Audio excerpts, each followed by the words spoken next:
Nile নদীর তীরে তখন সন্ধ্যা নামছে।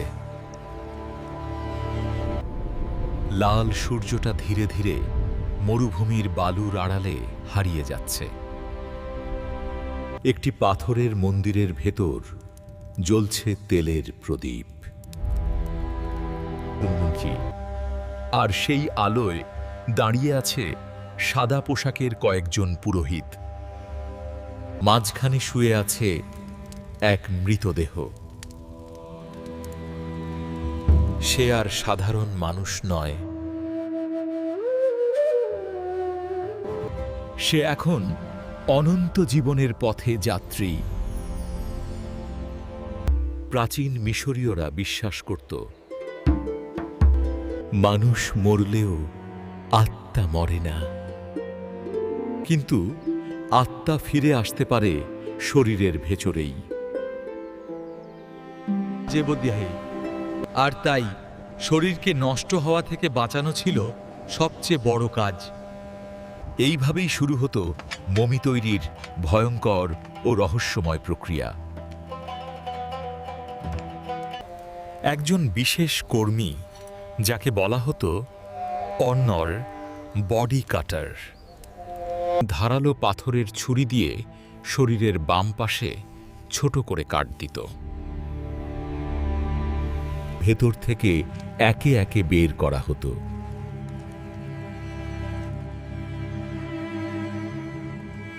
যকৃৎ, ফুসফুস, পাকস্থলী আর অন্ত্র ৬২৪। এই অঙ্গগুলো ফেলে দেওয়া হতো না।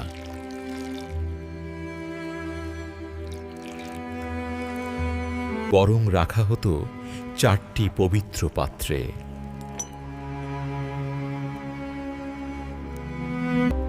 ক্যানোপিক জার,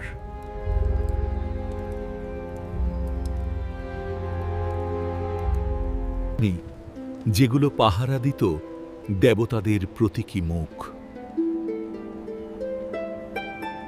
কিন্তু মস্তিষ্ক?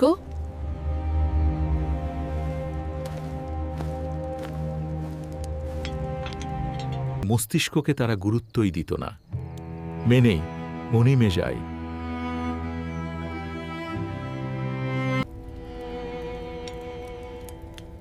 নাকের ভেতর লম্বা লোহার হুক ঢুকিয়ে মস্তিষ্ক টুকরো টুকরো করে বের করে ফেলা হতো।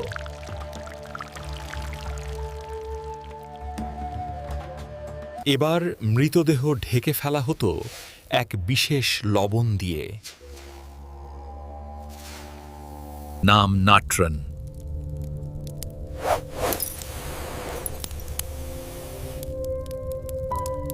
৪০ দিন ধরে শরীর পড়ে থাকত সেই লবণের ভেতর।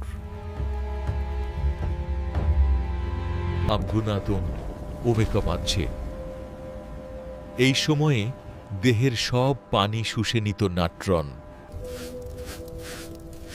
চামড়া শক্ত হয়ে যেত, দেহ হয়ে উঠত শুকনো কাঠের মতো।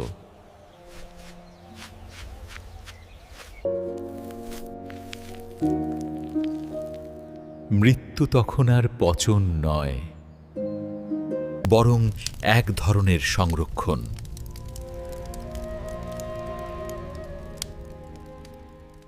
শুকিয়ে গেলে শরীর ধোয়া হতো সুগন্ধি তেল দিয়ে। ফাঁকা পেট ভরা হতো কাপড়, মাটি আর সুগন্ধি গাছের গুঁড়ো দিয়ে, যাতে মানুষটা দেখতে জীবিতের মতো থাকে। চোখের জায়গায় বসানো হতো পাথরের চোখ। মুখে লাগানো হতো মাস্ক।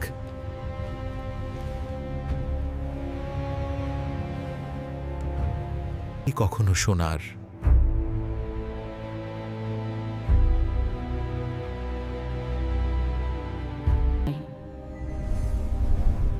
কারণ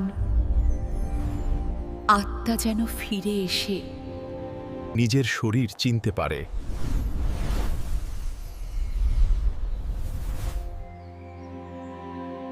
এবার শুরু হতো মোড়ানোর কাজ।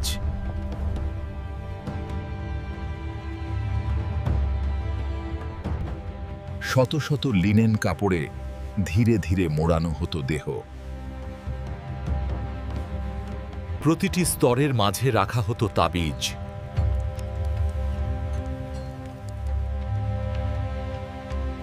Sir na at mdwot.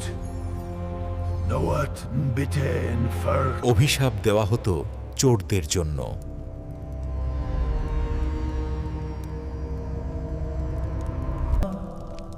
যে এই কবর ভাঙবে,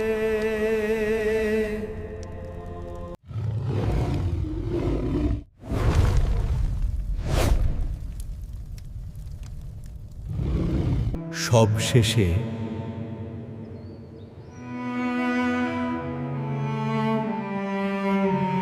মমিটিকে রাখা হতো পাথরের কফিনে।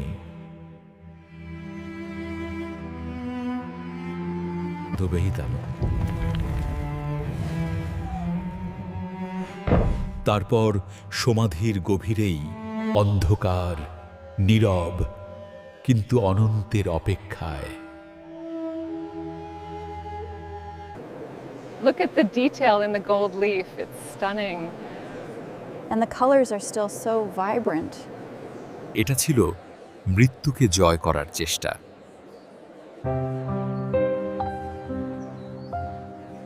উনিজি এখন মোশেই মিনগিতে হন। আজ হাজার হাজার বছর পরও যখন কোনো মমির চোখের দিকে তাকানো হয়, মনে হয়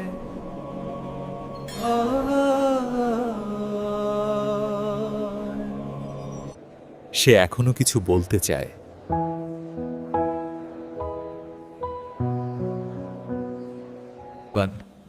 হয়তো সে বলছে